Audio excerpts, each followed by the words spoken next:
Alright. Greetings, Geek Warriors. It's time for another reaction video here from Comic-Con, reacting to the trailer for Fantastic Beasts and Where to Find Them. That made it sound like we're at Comic-Con. Straight from Comic-Con. Straight from Comic-Con. We are not at Comic-Con. We are not. I don't know if you can tell. And it's also a we while. Are far, far north It has of been Comic-Con. quite a bit, a few days, several days since Comic-Con actually occurred. This is actually one of the trailers.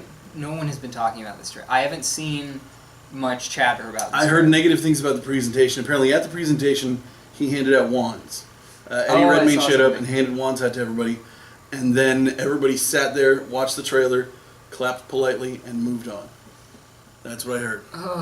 I mean, I liked all the. I read all the books. I watched all the movies. I don't know why, but nothing has excited me so far about this. Not so much.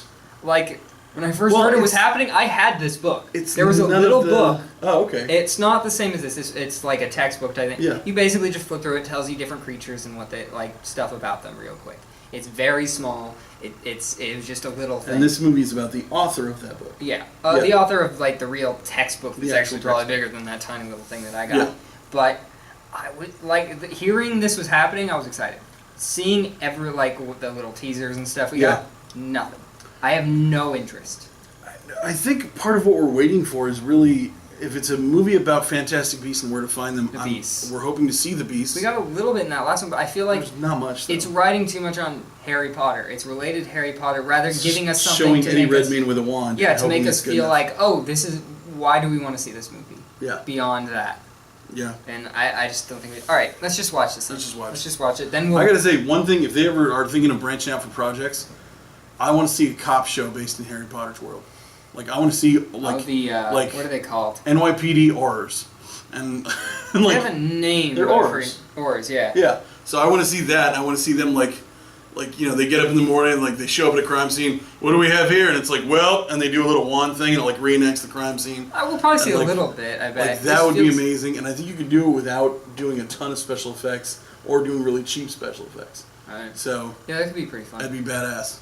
That's what I always feel like, is they need to do low-budget things that have no relation. Like superhero movies. Yeah. Characters, but they're not the regular... There's a villain, and you have to fight them, just like...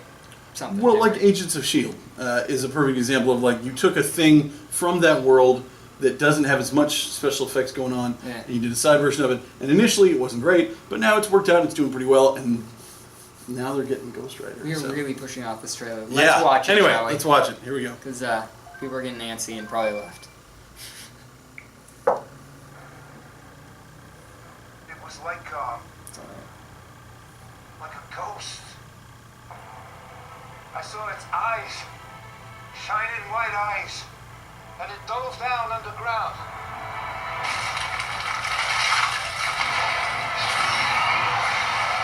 Oh. They're not going to show it until maybe the end. They'll show something. I keep forgetting that he's in this. Yeah. I keep forgetting who everyone is. There's strange things going on all over the city. The people behind this are not like you and me. There's a hidden society. It goes back centuries. Yesterday, a wizard entered New York with a case. A case full of magical creatures. And unfortunately, some have escaped. Yeah.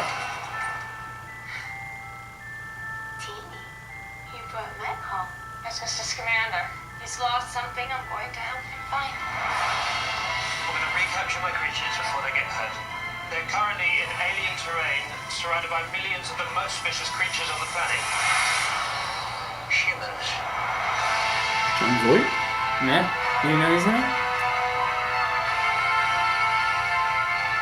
Magical beasts will terrorize the no-mages. When no-mages are afraid, they attack. Contain this, or it'll mean war. It's not. Why would I have to wear something like this? Because your skull is susceptible to breakage under immense force. Yeah, that's kind of cool.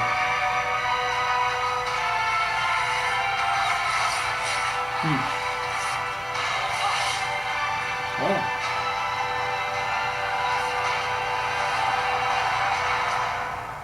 Don't panic. There's absolutely nothing to worry about. Oh, is he rocking the older one?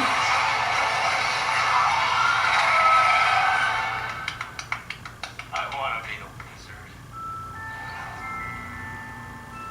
wizard. So we got a little bit of our wish. We saw some more beasts. Saw some little beasts, not the Little big beasts. ones. The big white one that flew away, but Yeah. and Yeah. would have liked to see more of them. But I mean, it's so. I gotta say though, from that trailer, you know what it's giving me the impression of? What? That Colin Farrell is somehow the bad guy of this movie. Yeah, and we saw that, but I feel like he's what you're saying. He was one of the Horrors. Or whatever, words. yeah. And he's trying to figure out what's going on, but there's probably a misunderstanding, and they're gonna like he thinks that Newest Commander is like a bad guy who let them out or something. Yeah. So he's trying to arrest him. He's like, no, I can get him back, and yada yada. I'm guessing. No, I'm gonna catch you. Yeah, I feel like that's what's happening more than. More Because at than the he's- start, the way he looks like he's investigating what's going on. But then again, it could be him walking into the just sort of the crime scene or something and just being like, I don't know, just looking at it. I don't know. Yeah. But it I feels don't, like I don't know. I thought maybe there was some other side thing where he's trying to collect all the magical creatures, or that makes sense. or he's releasing bigger magical creatures, or something like that. There might be some kind Maybe. of other plot like that. But either way, Colin Farrell's the shit. So yay. I'm sorry. I'm still not. I'm still not through the roof yet. But I definitely want to see it more than before. And I feel like though I had the same response to the last trailer because there was a cute little furry little what was it, hedgehog that spun real quick and was holding that drink. Do you remember that? Okay. I was Barely. like, okay, that's cute. But I watched too many trailers. I'm sure that I will forget about this pretty quick. Yeah, that's how I felt about the last one. I was like, oh, that was cool. And then ask me in a day what And happened. you'd be like, and I don't even remember what So happened. Eddie in the Redmayne, trailer. he was doing a lot of this. And the one looked like it had little nodules on it, like the Elder Wand. Yeah. So- Yeah, I couldn't tell, but I'm wondering also one thing. It feels like very sort of serious and feels like a time. It feels like a shoot. What a time period. The 20s, the roaring 20s. Yeah, it's Especially with her little hat. yeah. And everyone wearing scarves around their I'm suits. trying to know what you call that type of movie. A period piece. Yes. Sort of a very serious at times where it feels like, you know, it might be something they do and then you'd have it get Oscar buzz or something because it was, and then it switches and it does a little bit, and it does those goofy lines that kind of feel out of place in the trailer. To me, they felt like, because it feels like it switches from various and deals with, seems like it's dealing with like politics and all this stuff, and there's some crime going on. See, and you always struggle with that of like finding the context and like, oh, I need to know the. And for me, I'm guessing at the context. tone. I want to know the tone, actually. I'm guessing at the tone. I'm guessing how the tone matches the context. Yeah. So like at the end when, or towards the end when he hands him the helmet and says, you should put this on, why? Because your head is susceptible to breaking under extreme pressure. I get that that's cute, and I think it's cute because they're about to go into battle with something. And in my mind that makes sense, and that's fine. You don't seem to feel that same way when Suicide Squad trailer does it. No, I do, and that's why I don't like it. So when she says, oh, I'm sorry, I'm trying to deal with the voices in my head, that's just, I see where they're going with that, and it sounds dumb. Yeah, So- Marvel, they do it all the time. This and- is a normal But there's a thing way to do it that works. It's It does not work making ever. jokes about hearing voices in your head.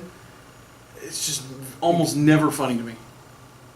It's never funny to me. Well, I think it's part of her character. Especially though, when is you're the not. Fake. Like, especially if you're not. And the way that she's saying it, it sounds like she's not, and she's saying it to be funny and weird. That's kind of her And character, that because her sucks. character is PhD. She's doing this romantic. She is a bit messed up, but she also does continue to have that in the comic intellectual book, she side. actually has like Harley and Harleen, Yeah. and she does hear, like if Harleen is in charge, she'll hear Harley in her head. Yeah. If Harley's in charge, she'll hear Harleen in her head. And if that's the case, that's fun. I don't know. That's to me is why that character is so hard to pull off in real life, because in a comic book or a cartoon, I find that What tone if she's far more acceptable. What if she's hearing Harleen in her head, and she's saying, because she says that's not what they really said, so she's hearing that, but she's sort of making a joke of what's actually being said in her head and just messing. But we don't get to hear it. No, well, In maybe the comic book, I get to read it. we don't know that. That's true. I don't know. It might It's- have a scene before. It might have a scene I think after it's it. really, really hard to pull that kind of shit off in live We action. will also say she does mention how she, Margot Robbie has mentioned in interviews how she in her head, that's how she thought of the character, was hearing Harleen a lot of the time in her head. So Yeah. It's But- it's hard to do. Let's move on. Deadpool's another one where that was a really hard thing to pull off, and Ryan Reynolds did it. So Sometimes. I think a lot of the time that's why everybody liked it. It was good. Yeah. I'm not saying it was bad. I'm just Well, saying it didn't always work for me. No, it didn't always work for anybody, but it worked enough of the time, and it worked in different spots for Let's different move people. on. So This is the anyway, trailer moving reaction. on. We're talking about We'll something see it. totally different. We're interested, and it'll go away. This keeps happening. We just don't. This is how uninteresting this movie looks. Is that we were talking about It any looks other movie good, under the but sun, it doesn't other look- than this one. It just doesn't look special. It doesn't. It's not grabbing Yeah. us strong enough. No. But anyway, you'll probably say stuff below about it. You'll be mad about our talking, but that's what happens. Anyway, thank you for checking this out. If you want to see more reaction trailers, trailer reaction videos, check them out. Subscribe here. We also have a podcast, which is Geek Wars Podcast, where we talk about the geeky things in news each week. On there, you can find Ben has a new show talking about Die Hard and what movies might be qualified as Die Hard movies. That's under Geek Wars Podcast as well, so search for that on your favorite podcatcher. We also have a Twitter that you can follow at Geek Wars Podcast. You can like us on Facebook. You can follow me, Trevor, on Twitter at Daclus, DACLUS. Thank you, everyone, for watching, not listening. Bye. Bye.